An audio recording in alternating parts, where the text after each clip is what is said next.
Bon dia, buenos días. Estem aquí avui parlant de sostenibilitat i abans d'entrar en matèria y de presentar a los ponentes de estas dos empresas relevantes, sí que creía que era necesario hacer una mirada al contexto, ¿no? Por aquello de situarnos desde el principio de realismo, que es tan trascendente como línea estratégica vectora de cualquier decisión corporativa.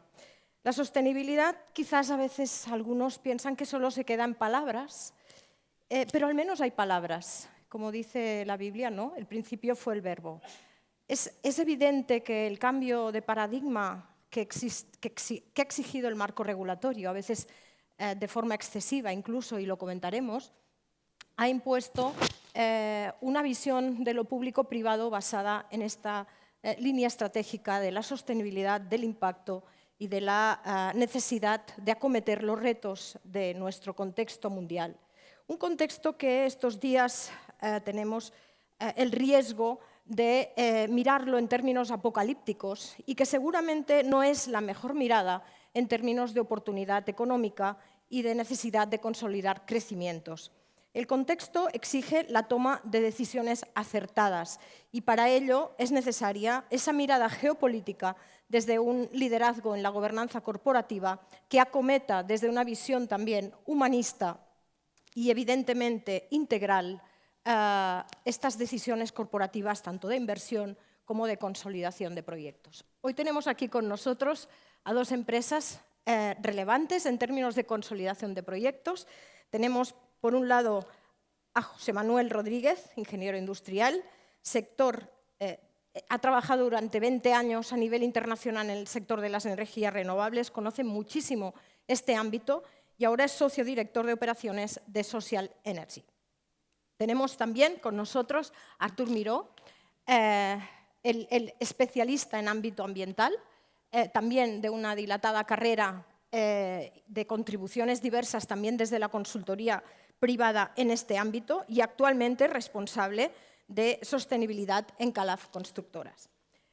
Tenemos media hora y 3 cuestiones que van a plantear el diálogo. La primera sería, y les pido, 3 palabras para identificar la contribución de los ESG en el valor competitivo y reputacional de la empresa.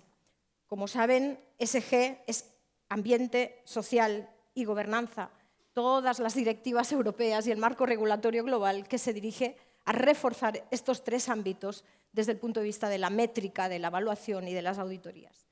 3 palabras para definir ese impacto en términos de competencia y de reputación empresarial.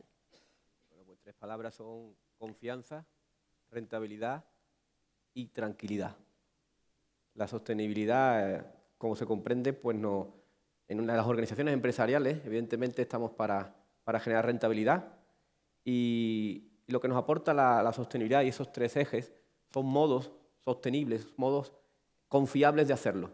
Cuando una empresa a lo largo del día se toman decenas de decisiones, en una semana cientos de decisiones, en un año miles de decisiones. Y si esas decisiones tienen el criterio de lo sostenible, la harán perdurable. Por tanto, la sostenibilidad se parte 3 palabras, pero es un todo, es un modo de proceder. De hecho, para nosotros la sostenibilidad es la manera de competir. Somos competitivos porque somos sostenibles. Y lo tenemos clarísimo en las diferentes ramas. En la parte económica, pues son ya casi 4 años manteniendo un nivel de facturación de más de 23 millones de euros, con más de 12.000 clientes que necesitan ser satisfechos. Y para satisfacer clientes hay que tener las cosas muy claras y tener bien presente que no todo vale. Desde el punto de vista social, nosotros la sostenibilidad la entendemos también porque casi el 80% de nuestro equipo, somos más de 250 personas, estaban en riesgo de exclusión social. Y cuando alguien está en riesgo de exclusión social y tiene una oportunidad, se vuelve una persona muy leal, se vuelve una persona muy comprometida. En estas cientos de decisiones que tomamos semanalmente, no las tomo yo, no las toma los determinados directores, las toma mucha gente, las toma el equipo. Entonces, si cada persona del equipo está comprometida, la decisión va a ser la oportuna, va a ser la correcta. Y esto de lo social es importante porque nuestra gente obtiene una cualificación de certificación profesional se integra, se siente parte de un proyecto común. Esto es muy importante. Y después, evidentemente, en la parte ambiental nos dedicamos a un negocio, es el negocio del autoconsumo, donde hemos conseguido ser líderes en el mercado en España, porque lo dice, no porque lo diga yo, sino porque lo dicen las auditorías y los que encuestan, ¿no? Haciendo esa labor anónima. Y estamos en un negocio de sostenibilidad porque hacemos instalaciones fotovoltaicas de autoconsumo, que no es ni más ni menos que llevarle a los hogares, a los negocios, pues la energía del sol para ser capaces de ser independientes energéticamente. Esto es sostenible. Y lo que es sostenible es duradero. Por tanto, lo que perdura será traspasado a los que vengan. Muy enfocado. Sí.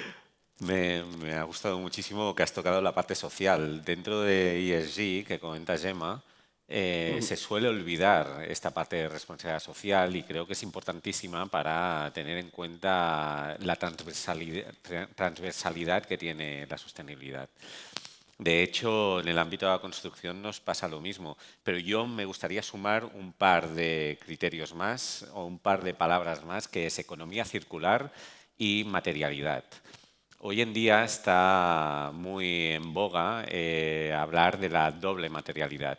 Al final no deja de ser el impacto que crea la empresa hacia tus grupos de interés, hacia tu entorno más cercano y al revés, cómo puede impactar el entorno, cómo puede impactar todo lo que sucede a tu alrededor a tu empresa, ¿no? Estos análisis son importantísimos. ¿Por qué? Porque es la manera que tú tienes de prever y la manera que tú tienes de planificar qué es lo que va a suceder en el futuro. Y luego, con economía circular, siendo mi representación a gran parte en un grupo constructor, sí que os puedo decir que toma para mí un aspecto ambiental importantísimo, que es la disminución del residuo. Andorra, por ejemplo, es un país que no dispone, por su morfología, orografía, etcétera, no dispone de vertederos y es una apuesta muy buena. No dispone de muchos vertederos, es una apuesta buenísima. ¿El por qué? Es porque todo esto significa que hay que repensar qué hacer con todo este residuo. Cuando estás haciendo una construcción, cuando estás haciendo una demolición de un edificio activo, ya tenemos que ir más allá. No podemos pensar en el típico proyecto en el cual diga una partida, vamos a llevarlo a vertedero y vamos a pagar el canon de vertido, sino que tenemos que pensar ya en cómo reutilizar todo este residuo, que vamos a crearlo como un producto nuevo. Entonces, entre esta revalorización, entre este reciclaje, lo que tenemos que conseguir es que la materia prima provenga de este nuevo circuito. Y esto es un nuevo impacto económico, un nuevo sector que ha llegado y que es existente y que a partir de aquí tenemos que trabajarlo. Entraremos en el segundo bloque ya para discernir en torno a qué vector de la sostenibilidad consideráis más relevante en términos de impacto y también de eficiencia corporativa. Como decía Artur, los ESG tienen tres vectores importantes, ¿no? Sabemos que el ambiental se refiere al impacto de emisiones de CO2, al uso de energía y agua, a los residuos y el reciclaje, al cambio climático y a la biodiversidad. Tenemos el vector social, que tiene relevancia en términos de condiciones laborales, de la masa salarial, diversidad e inclusión, derechos humanos, relaciones con la comunidad, este vínculo social, y también la protección de la figura de los consumidores y consumidoras. Y tenemos el tercer nivel, la G de governance, que tiene que ver cómo se gobierna la empresa de forma interna. Es decir, los aspectos claves de la gobernanza corporativa diseñados en términos de concepción auditable y al mismo tiempo desde el punto de vista evolutivo en impactos de progreso. Composición de los consejos de administración. Aquí tenemos la necesidad de reforzar la presencia femenina en estos consejos, más allá de lo que marque el modelo regulatorio, porque realmente es evidente por los estudios que hay que la diversidad ejercida también en el ámbito de los consejos de administración es una garantía de crecimiento y de mejora corporativa. Tenemos las líneas de transparencia y ética empresarial, esa transparencia que se utiliza en términos también de competitividad, esa necesidad de que la marca se nutra de esa visión ética y también de la transparencia de datos en relación al cómo se trabaja, para qué se trabaja y qué resultados se obtienen en el ámbito de la organización. La retribución de los directivos, y eso no es la penalización de una buena retribución, sino que es la retribución también en términos competitivos. Es decir, dar una capacidad de impacto en beneficio de la repercusión pública de la empresa en los términos en que la normativa plantea la transparencia de esas retribuciones, ¿no? Y luego todas las líneas que tienen que ver con la lucha contra la corrupción, el fraude, el blanqueo de capitales y, evidentemente, la garantía de los derechos accionistas. En estos tres bloques, que hay, como sabéis, muchísima necesidad de armonizar normativa y también de tejer sinergias interdisciplinares dentro de la propia corporación o organización, hay distintas prioridades. La pregunta para poder avanzar en este diálogo es ¿qué vector de todas estas líneas DCG, de la sostenibilidad, consideráis más relevante? Bueno, verá, la sostenibilidad es un equilibrio, es una mesa, ¿no? Una mesa con 3 patas, si le quita una se cae. Si tiene 4 patas, pues no se cae. Si tiene 5 patas, es más difícil. Elegir una de las 3 patas es difícil, es un equilibrio, porque la sostenibilidad surge porque somos personas, personas que hacemos negocios, personas que tenemos empresas, personas que tenemos intereses, personas que tienen ego, que tenemos ego.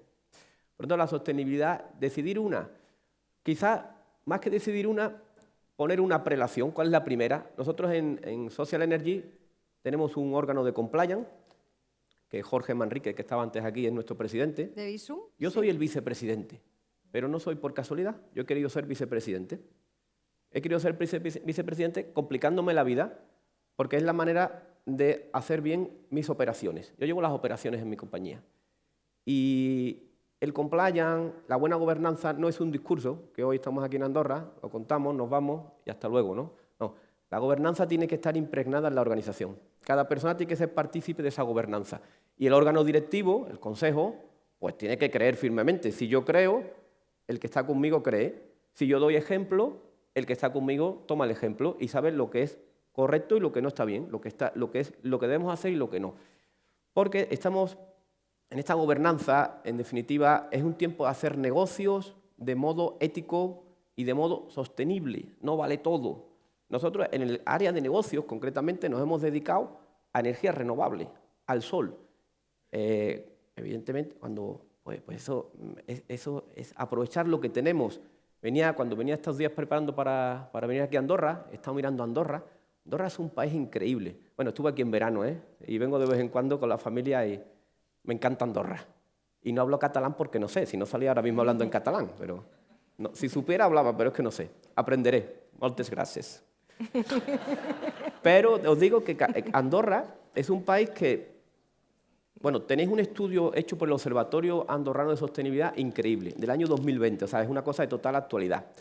Ahí ya se apuntaba que Andorra tiene una capacidad de producción fotovoltaica en autoconsumo, sin usar el suelo, porque el suelo aquí es un valor muy preciado, es el paisaje, es el entorno. Sin usar el suelo hablamos de 230 megavatios pico del año 21. Yo, como soy ingeniero, me dedico a calcular, he visto cuánto sería hoy al 25, con la evolución tecnológica. Estamos hablando de 260, que inventaríamos un 5 o un 6%. Bueno, pero es que Andorra tiene un 20% de energía que genera in-house, pero el otro 80% lo trae de fuera. Con los planes que tiene, con el BEI, que va a meter 60 millones de euros, se va a poner en un 30%, pero todavía le queda otro 70%. Bueno, pues los techos que tiene aquí Andorra le dan para ser sostenible energéticamente. Y aquí la sostenibilidad energética ya no es una cuestión de la sensibilidad ambiental que yo tenga, no. Estamos hablando que de 6 meses para acá el mundo se está complicando. El mundo se está complicando. Y no sabemos lo que va a pasar. La fotovoltaica, una de las cosas buenas que tiene es que te ahorras, pero otra de las cosas muy buenas que tiene y que provoca mucho desarrollo de negocio para nosotros es la capacidad de ser independiente eléctricamente. Si yo tengo 260 megavatios, que los tengo aquí y los voy a tener siempre al margen de lo que le pase a Francia, al margen de lo que le pase a España, al margen de lo que le pase a las interconexiones, yo acabo de tener la garantía de que energéticamente no voy a tener problemas. Antes apuntaba, lo he notado José Antonio Pinilla en la primera mesa, que uno de los limitantes de ese negocio tecnológico, de toda esa innovación, está siendo la energía. Claro, es que la energía, es que los centros de datos consumen energía. Es que si vais a España y miráis lo que está pasando ahora con la demanda, es que no tenemos capacidad de generación para satisfacer todos los centros de datos que tienen que hacer que la IA funcione. Es que hay una cuestión primaria, que es la energía, ¿no? Entonces, Andorra, 260 megas, ¿quiere decir que va a dejar de alimentarse del otro? No, pero es que vas a crecer 260 megas. Es que a lo que tienes, pues súmale otros 260 megas que ya dan de sí juego, ¿no? Entonces, ahí pues estamos en esa sintonía, ¿no? E insisto, y todo eso en un marco compliance, cumplimiento, gobernanza. Sin ética no hay negocio.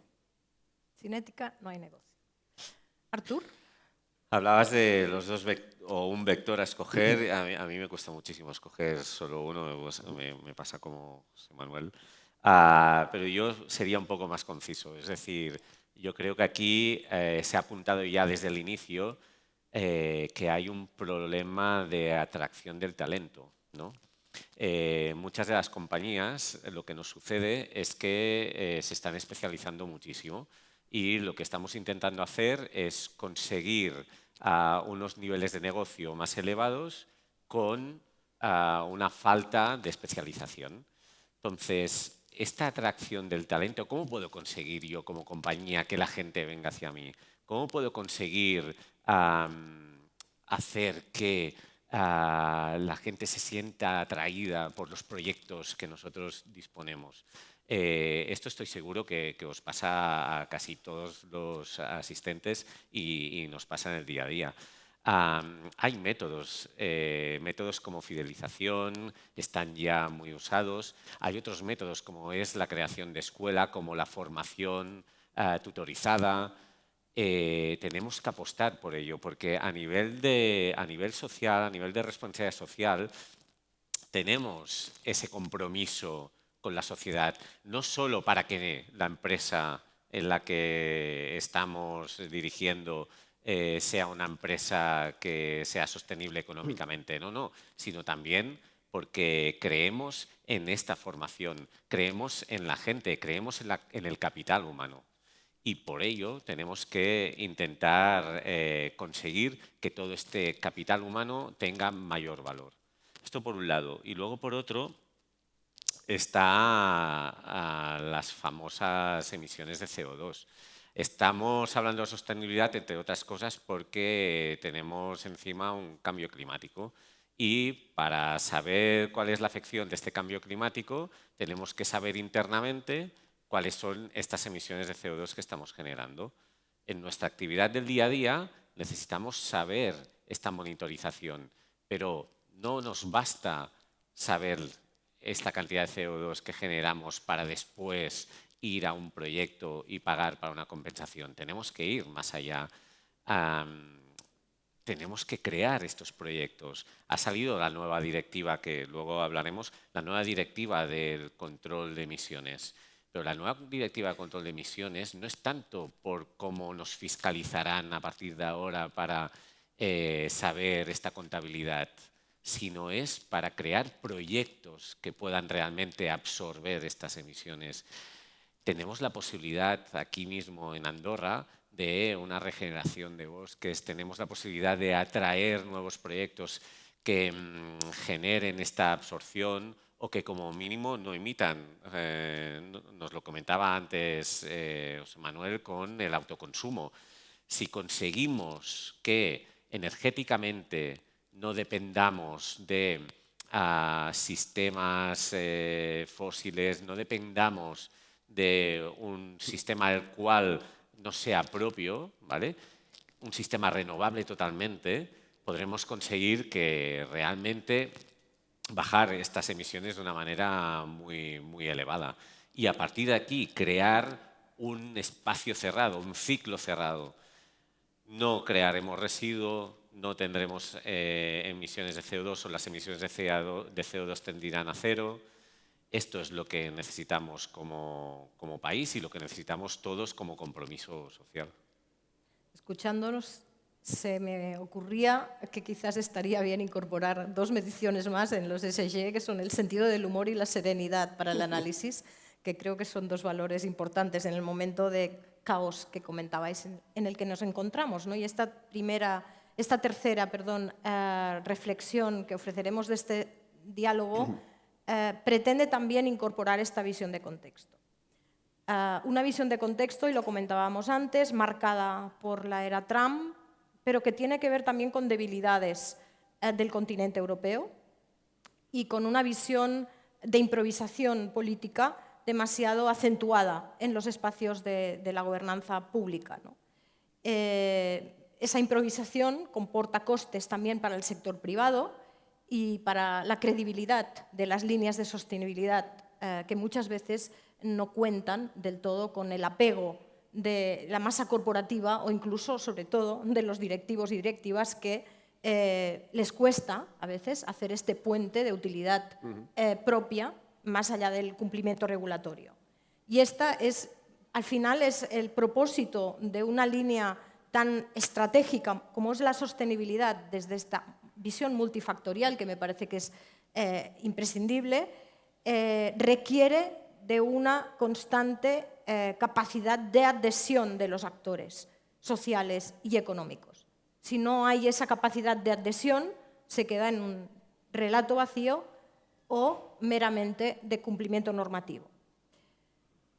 La pregunta es, ¿qué creéis vosotros que impregna la sostenibilidad en esta nueva era de la economía global, con estas incertidumbres geopolíticas y con esta falta a veces de previsión y de planificación, como mínimo desde el continente más cercano que tenemos, Europa, ¿no? Desde Andorra, en una visión singular, porque evidentemente, y ahora estáis en un momento sensible en términos de adhesión o no, de asociación o no, y de qué marcos regulatorios estáis dispuestos en Andorra a asumir o no, ¿no? Es un debate abierto que tenéis aquí y que es imprescindible de tenerlo presente.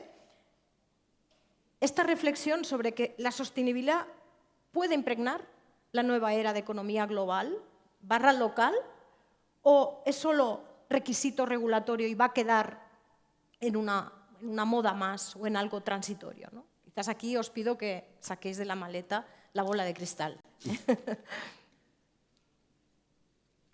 ¿Ustedes saben lo que es el hilo negro? El hilo negro. El hilo negro. El hilo negro. Pues la sostenibilidad es más antigua que el hilo negro.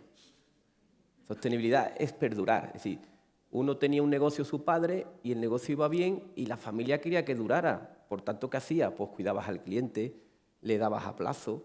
Es en el pequeño negocio. Entonces, la sostenibilidad, yo insisto, como llevo haciendo sostenibilidad desde que empecé a trabajar, he trabajado siempre en lo mismo, en el sector renovable, y me ha interesado, ¿no?, ocuparme de la sostenibilidad como concepto, no solo aquello donde yo trabajo, ¿no? Sostenibilidad es lo duradero. Por tanto, yo no lo veo como una moda. Mira, es increíble cuando os he hablado de las personas en riesgo de exclusión. Estos no son gente que está en barrios marginales, que también habrá algunos. Estos son chavales de 18 años que están con su youtuber, con no sé qué, que no se centra, que no estudia y que llega a los 19 y no ha hecho nada en la vida. Y dice, chaval, pabilate que esto va de trabajar, amigo, que esto el papi se va también a donde se tenga que ir. Entonces, cuando tú a esta gente la coges, los amarreas, los pones en sintonía, los pones a trabajar, encuentran una razón de funcionar y los alineas con tus objetivos, esto es sostenibilidad, pero esto es competitividad empresarial.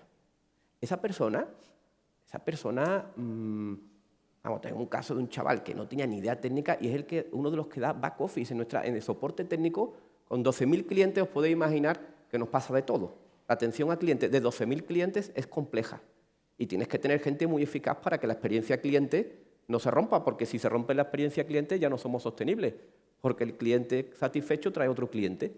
Entonces, cuando una persona de estas características hace excelente su trabajo, la satisfacción del cliente aumenta. Esto es sostenibilidad. Esto no es una palabra, esto es una acción concreta en la empresa que nos permite ser competitivos.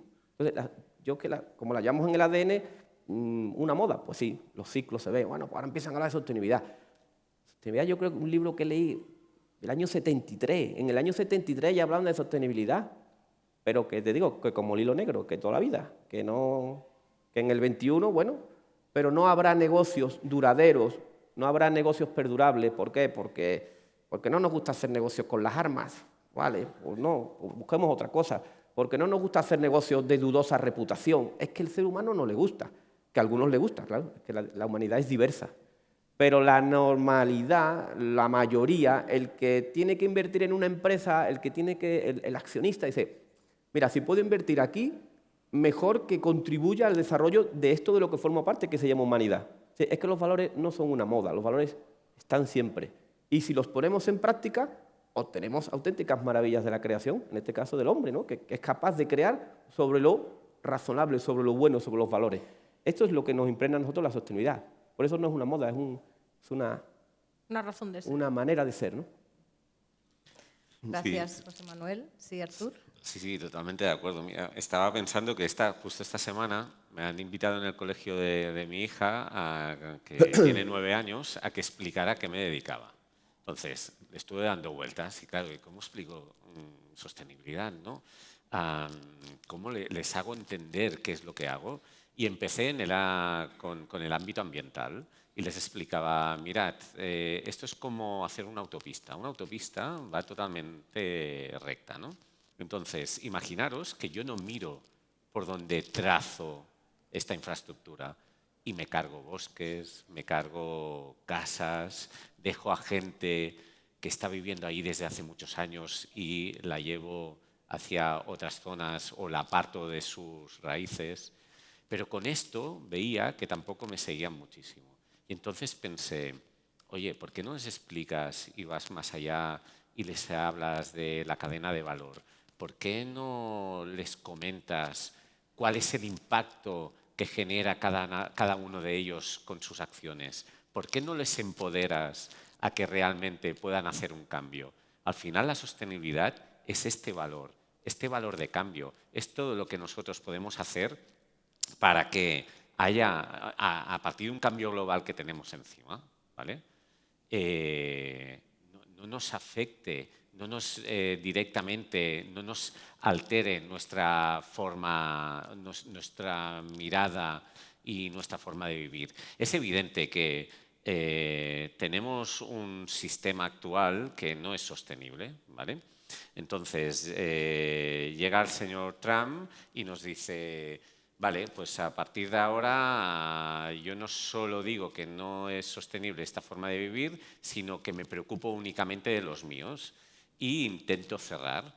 Perfecto. Y luego llega Europa y dice, no, yo tengo una mirada totalmente dispuesta a creer en este entorno, a creer en que todos tenemos que convivir conjuntamente y empiezo a emitir normativas que pueden llegar a afectar muchísimo y a hipotecar incluso a las grandes empresas. Bien, entre un espacio y otro hay un equilibrio absoluto. Cuando hablamos de las directivas CSRD, por ejemplo, las directivas CSRD que nos impactan de forma directa en nuestros informes financieros y no financieros, no podemos establecer 1000 y pico indicadores para que tengamos que redactar un informe, presentarlo, etc. Sí, es transparencia y está muy bien y en pos de la transparencia tenemos que ir todos, pero no podemos fiscalizar de esta manera el desarrollo habitual de las empresas. El paquete Omnibus, no sé si conocéis qué es, pero es un paquete que lo que ha intentado es que todas estas líneas normativas de sostenibilidad que nos estaban impactando desde Europa sean un poco más ligeras. Este paquete Omnibus lo que hace es un poco dejarnos tomar aire, ¿vale?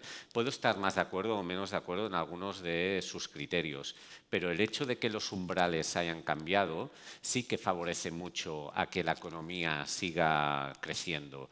¿Por qué? Porque no la fiscaliza tanto. Puede que tengamos que ir por aquí, puede que tengamos que ir a dejar algo más de plazo para que tengamos realmente una economía basada en la sostenibilidad, pero no solo en las empresas, sino en todo nuestro impacto. Nosotros como empresa generamos impacto no solo a nuestros trabajadores, sino a todo nuestro entorno. Pues vamos a hacer que este impacto sea positivo.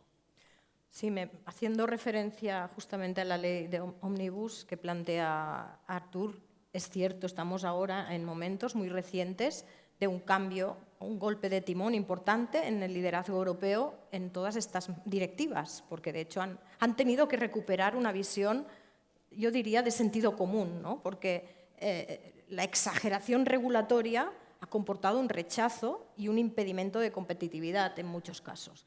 Y eso ha tenido que ser valorado por los líderes tecnocráticos, te diría, porque al final esta normativa ha salido de visiones más tecnocráticas que no de una visión estrictamente política. Europa está haciendo este viraje y yo creo que es saludable porque también hay que velar por el ecosistema económico, que es fundamental en nuestra sociedad. Yo diría que ya para cerrar este diálogo, os agradezco muchísimo vuestra visión. Yo creo que han sido dos aportaciones súper interesantes.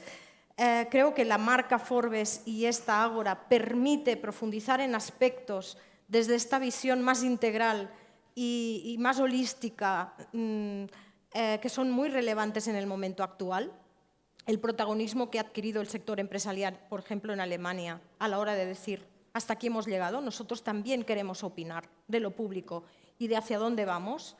Ese protagonismo que progresivamente se está produciendo en el sector empresarial en los distintos contextos, yo creo que es necesario. Es necesario porque estamos en unos momentos de mucha fragilidad colectiva y el protagonismo del sector empresarial desde esta visión de sostenibilidad también regulatoria es fundamental para el inmediato momento que se avecina y para las futuras generaciones, recuperando la visión de José Manuel, ¿no? Me ha hecho pensar en un libro maravilloso de Richard Sennett, El artesano, que justamente apuesta por, es un sociólogo norteamericano imprescindible, que apuesta por esa visión de la artesanía también para la gestión corporativa y para la gestión pública. La visión de la artesanía, ¿no? Tú hablabas del hilo negro, me parece una metàfora maravillosa. I espero que hagi estat del vostre interès aquesta taula, aquest debat, i seguim amb una jornada esplèndida. Moltíssimes gràcies a Forbes per aquesta oportunitat. Gracias. Gracias.